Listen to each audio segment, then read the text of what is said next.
ஓம்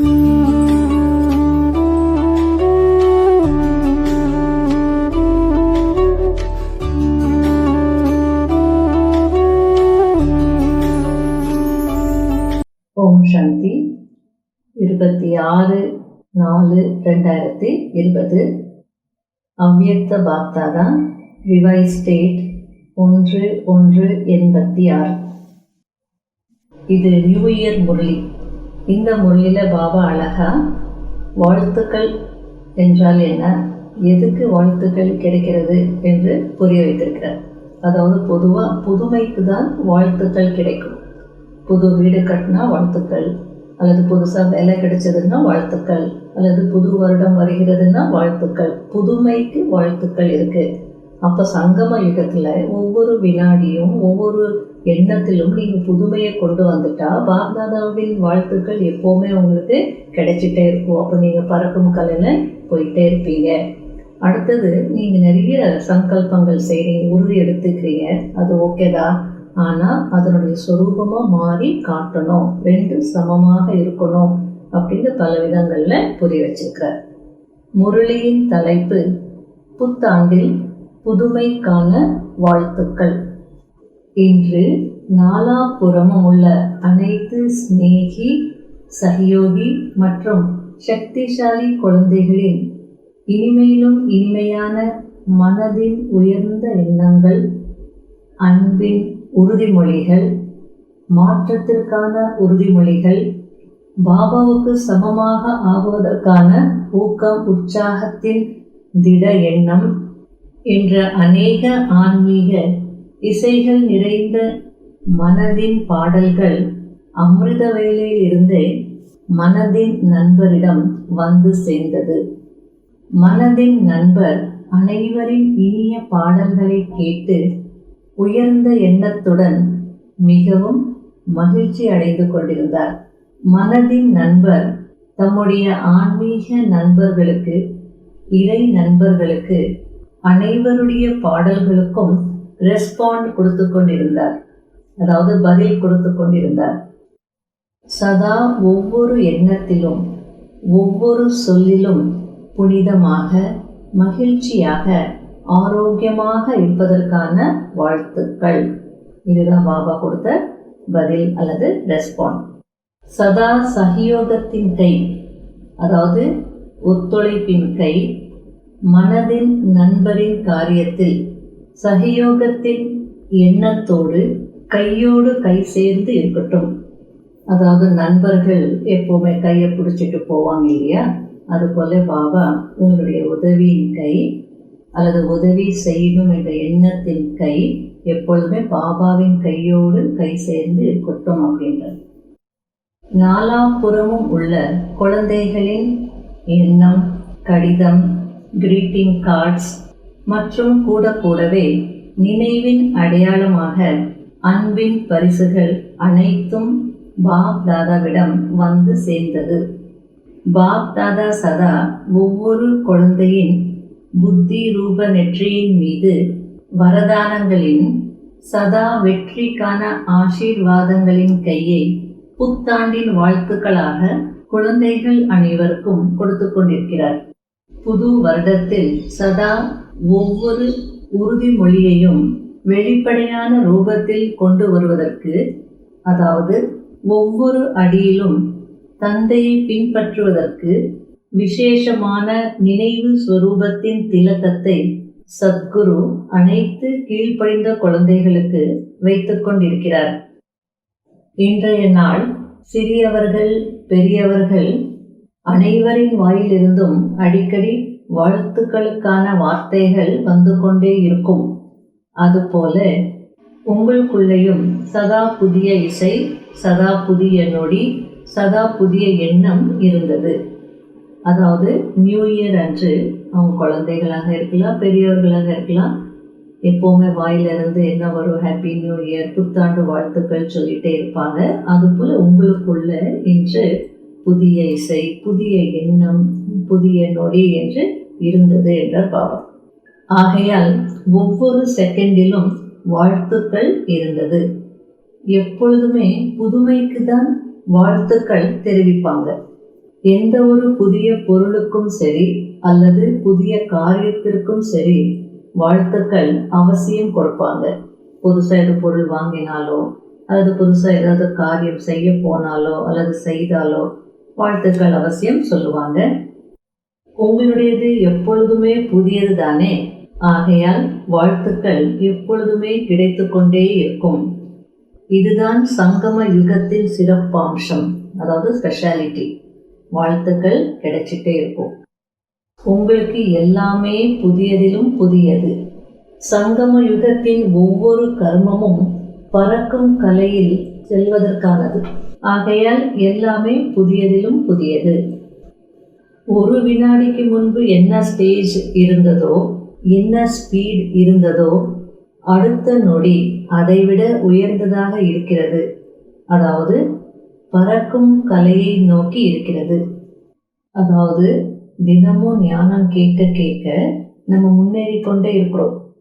ஒவ்வொரு சப்ஜெக்ட்லேயும் ஒவ்வொரு டாபிக்லேயும் நாளுக்கு நாள் முன்னேற்றம் தான். ஆகையில பாபா நாளுக்கு நாள் நம்ம முன்னேறி கொண்டே இருக்கிறோம், பறக்கும் கலையை நோக்கி போயிட்டு இருக்கிறோம் அப்படின்றார். ஆகையால் ஒவ்வொரு வினாடியின் மனநிலையின் வேகம் உயர்ந்தது, அதாவது புதியது. ஆகையால் உங்கள் அனைவருக்கும் ஒவ்வொரு வினாடியின் எண்ணத்தின் புதுமைக்கான வாழ்த்துக்கள். சங்கம யுகமே வாழ்த்துக்களுக்கான யுகமாகும். சதா வாய் இனிமையானதாக, வாழ்க்கையும் இனிமையானதாக, சம்பந்தமும் இனிமையானதாக அனுபவம் செய்வதற்கான யுகம். அதாவது சதா வாயில் ஞான விஷயங்கள், தூய்மையான வாழ்க்கை, ஆத்ம சம்பந்தம், ஆகையால எல்லாமே இனிமையானதாக அனுபவம் செய்யக்கூடிய யுகம் என்று சொல்கிறார். பாப் தாதா புது வருஷத்திற்கான வாழ்த்துக்கள் மட்டும் சொல்லல, ஆனால் சங்கம யுகத்தின் ஒவ்வொரு வினாடிக்காகவும் ஒவ்வொரு எண்ணத்திற்காகவும் உயர்ந்த வாழ்த்துக்களை சொல்கிறார். மனிதர்கள் இன்று வாழ்த்துக்கள் சொல்லுவாங்க, நாளை முடிஞ்சிடும்.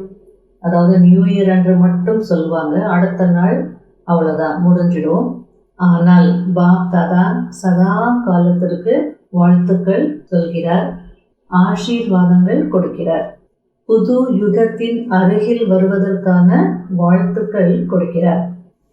உங்களுடைய எண்ணங்களின் பாடல்களை மிகவும் நன்றாக கேட்டோம். கேட்டுக்கொண்டே பாப் தாதா பாடல்களின் இசை மற்றும் ரகசியத்தில் மூழ்கிவிட்டார். இன்று வதனத்தில் கீத் மாலா புரோகிராமை அமிர்த வேளையிலிருந்தே கேட்டுக்கொண்டிருந்தோம். அந்த காலத்துல கீத் மாலா அப்படின்னு ரேடியோல ஒரு ப்ரோக்ராம், ஹிந்தி ப்ரோக்ராம். அந்த ப்ரோக்ராம்னுடைய சிறப்பு என்ன அப்படின்னா, பாடல்கள் கண்டினியூஸா ஒலிச்சுட்டே இருக்கும். அதாவது ஒரு பட பாடலாகவும் இருக்கும், சில நேரத்தில் ஒரு பாடகருடைய பாடலாக இருக்கும், ஒரு மியூசிக் டைரக்டருடைய பாடல்களாகவும் இருக்கும். ஆக மொத்தம் கண்டினியூஸாக தொடர்ந்து பாடல்கள் ஒலிச்சிட்டே இருக்கும். பிரேக் இருக்காது, அட்வர்டைஸ்மெண்ட்ஸ் இருக்காது.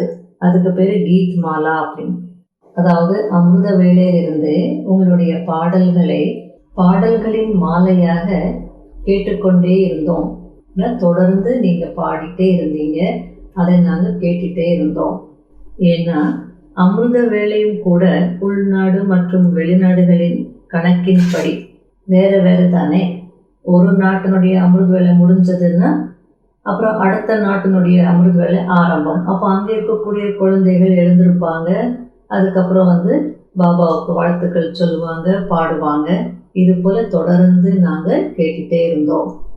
ஆனால் ஒவ்வொரு குழந்தையும் என்ன நினைக்கிறது என்றால், ஒவ்வொரு குழந்தையும் நான் அமிர்த வேலையில சொல்லிட்டு இருக்கிறேன் என்று நினைக்கிறாங்க. ஆனால் பாப் தாதா நிரந்தரமாக கேட்டுட்டே இருக்கிறார். ஒவ்வொருவரும் பாடலை பாடும் விதமும் மிகவும் அன்பானதாக இருக்கிறது என்றார். அவங்களுடைய இசை. ஆனால் பாப் தாதாவுக்கு அனைவரின் பாடல்களும் பிரியமானவை. வாழ்த்துக்கள் சொல்லிவிட்டார்.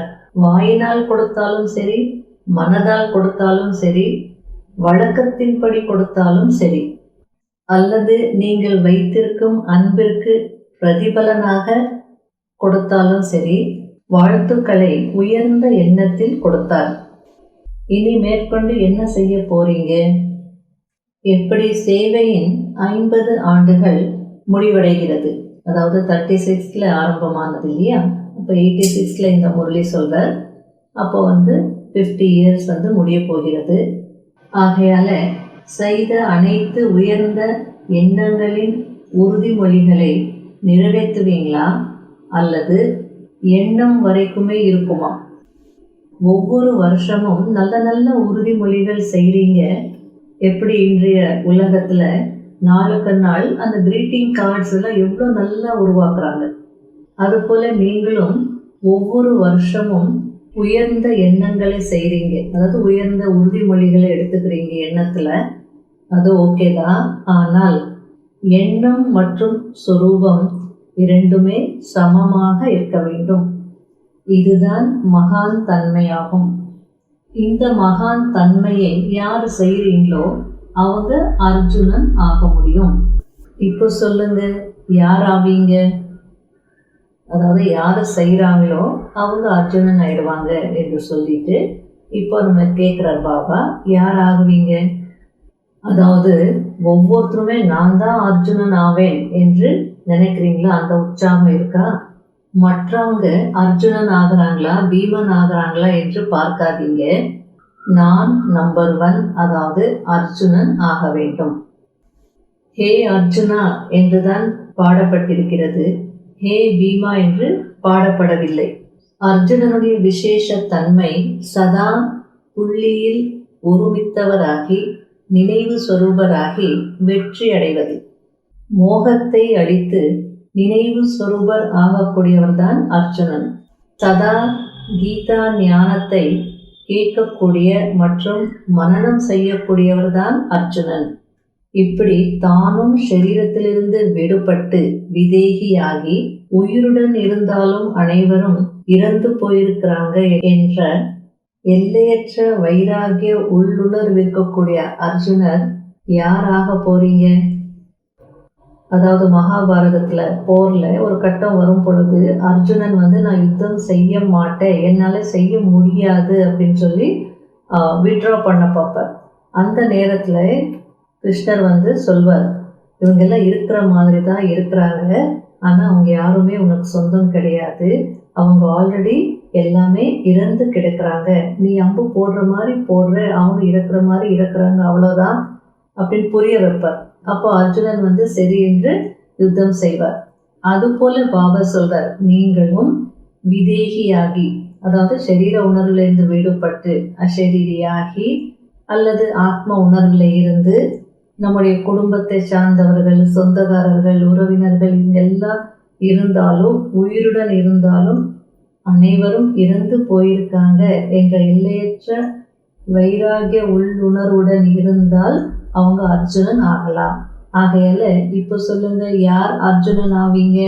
ஆக வேண்டுமா அல்லது வெறுமனே சொல்ல வேண்டுமா? நியூ இயர் என்று சொல்றீங்களே, சதா ஒவ்வொரு செகண்டிலும் புதுமை இருக்கணும். எண்ணத்தில், சொல்லில், செயலில், சம்பந்தத்தில் புதுமையை கொண்டு வரணும். இந்த புது வருடத்தின் வாழ்த்துக்களை சதா கூடவே வைத்திருங்கள். ஒவ்வொரு வினாடியும் ஒவ்வொரு நேரத்திலும் நம்முடைய மனநிலையின் பர்சன்டேஜ் ஏறிக்கொண்டே இருக்கணும், அதாவது அதிகரித்து கொண்டே இருக்கணும். அதாவது எப்படி ஒரு இலக்கை நோக்கி செல்லும் போது ஒவ்வொரு அடி எடுத்து வைக்க வைக்க இலக்கை நோக்கி முன்னேறி கொண்டே செல்வோம், நின்ற இடத்திலேயே இருக்க மாட்டோம், அதாவது அந்த இலக்கின் அருகில் போவோம். இது போல ஒவ்வொரு வினாடியும் அல்லது ஒவ்வொரு அடியிலும் நான் இலக்கின் சமீபத்தில் இருக்கிறேன் அல்லது முழுமையான நிலையின் சமீபத்தில் வருவதற்கான லட்சணம் தனக்கும் அனுபவமாகணும், பிறருக்கும் அனுபவமாகணும். பர்சன்டேஜில் புதுமை என்றால் அந்த ஸ்பீடில் புதுமை இருக்கணும்.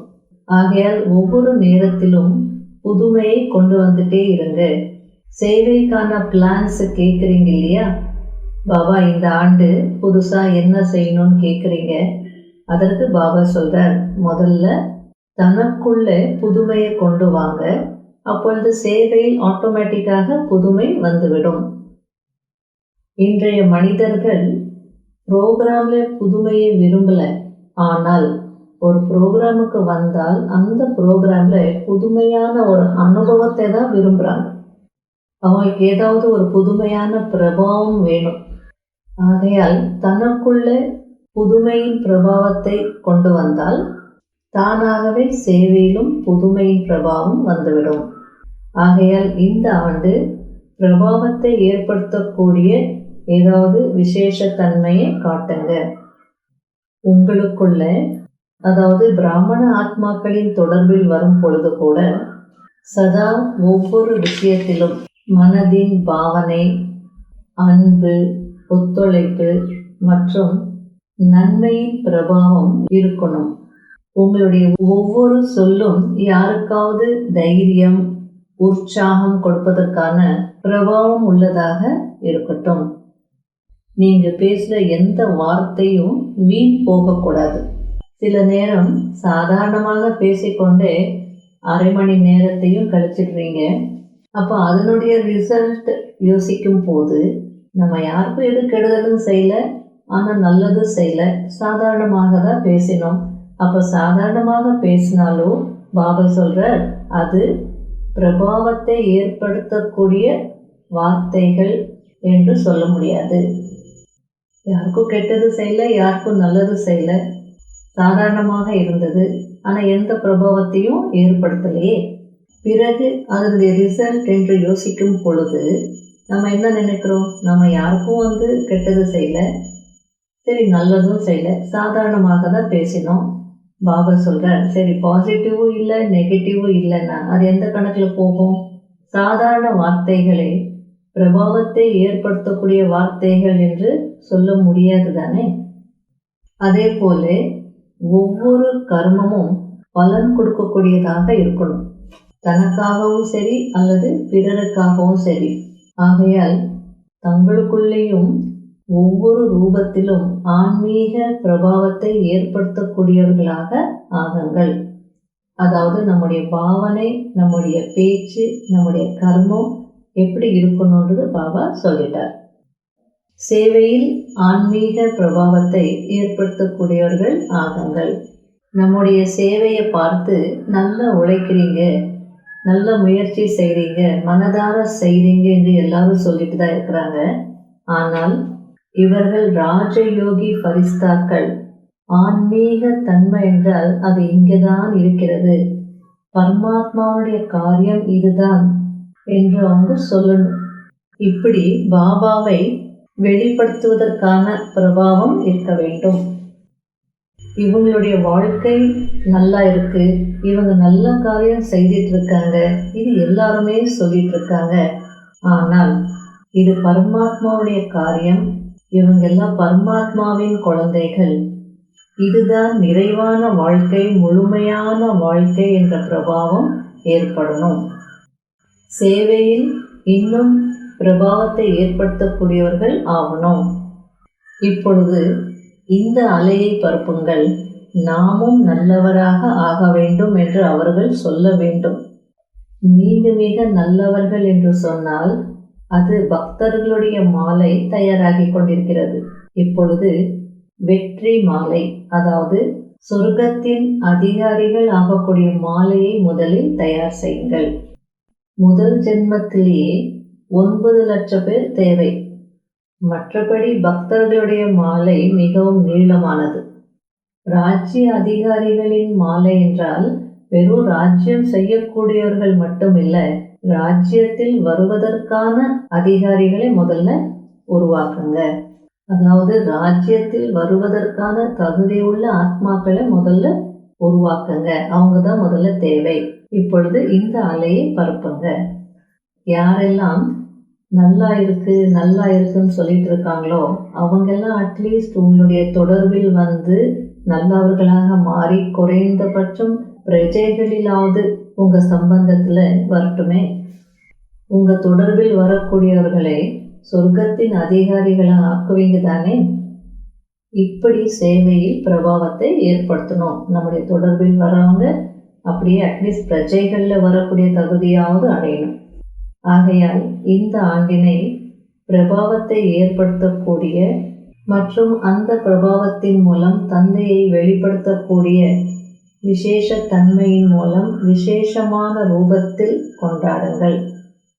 உங்களுடைய பிரபாவத்தில் யாரும் வந்துடக்கூடாது, தந்தையினுடைய பிரபாவத்தில் வரணும். புரிஞ்சதா? எப்படி பக்தி மார்க்கத்தில் அனைவரும் இறைவனுடைய ரூபம் என்று சொல்லுவாங்க. அவங்க தலைகீழான பாவனையில சொல்லிடுறாங்க. ஆனால் ஞானத்தின் பிரபாவத்தின் மூலம் உங்கள் அனைவருடைய ரூபத்தில் பாபாவின் அனுபவம் ஆகணும். யாரை பார்த்தாலும் பரமாத்மாவுடைய ஸ்வரூபம் அனுபவம் ஆகணும். அப்போதுதான் புது யுகம் வரும். அடுத்தது பாபா சொல்றார், இன்னும் முதல் பிறவியின் பிரஜைகளை கூட தயார் செய்யவில்லை என்றார். ஆகையால அந்த முதல் பிறவில வரக்கூடிய பிரஜைகளை நீங்க கஷ்டப்பட்டு தயார் செய்திருங்க. பின்னாடி வரக்கூடிய பிரஜைகள் சகஜமாகவே வந்துருவாங்க. அந்த முதல் பிறவியில் வரக்கூடிய பிரஜைகள் என்றால் ராஜா எப்படி சக்திசாலியாக இருப்பாரோ அது போல பிரஜைகளும் சக்திசாலிகளாக இருப்பாங்க. அதாவது குவாலிட்டி சோல்ஸ் நீ முதல்ல தயார் பண்ணுங்க அப்படின்றது. குவான்டிட்டி தானாகவே வந்துடும். ஆகையால் எண்ணத்தின் விதையை சதா பலனளிக்கும் ரூபத்தில் கொண்டு வந்துட்டே இருங்க. உறுதிமொழியை வெளிப்படையான ரூபத்தில் சதா கொண்டு வந்துட்டே இருங்க. டபுள் ஃபாரினர்ஸ் என்ன செய்வீங்க? நீங்கள் எல்லாத்துலேயும் டபுள் தானே. ஆகையால டபுள் ரிசல்ட் கொடுப்பீங்க தானே. ஒவ்வொரு வினாடியின் புதுமையின் மூலம் ஒவ்வொரு வினாடியும் பாபாவின் வாழ்த்துக்களை பெற்றுக்கொண்டே இருக்க வேண்டும். நல்லது. சதா ஒவ்வொரு எண்ணத்திலும் புதுமையின் மகான் தன்மையை காண்பிக்கக்கூடிய, ஒவ்வொரு வினாடியும் பறக்கும் கலையின் அனுபவம் செய்யக்கூடிய, சதா பிரபாவத்தை ஏற்படுத்தக்கூடியவராகி பாபாவின் பிரபாவத்தை வெளிப்படுத்தக்கூடிய, புது வாழ்க்கையை உருவாக்கி கொள்வதற்கு ஆத்மாக்களுக்கு தூண்டுதலை கொடுக்கக்கூடிய, புதிய யுகத்தின் அதிகாரியாக்குவதற்கான உயர்ந்த அலையை பரப்பக்கூடிய, அப்படிப்பட்ட சதா வரதானி ஆத்மாக்களுக்கு, மகாதானி ஆத்மாக்களுக்கு பாப் தாதாவின் சதா புதுமையின் எண்ணங்களுடன் கூடிய அன்பு நினைவு மற்றும் வணக்கம்.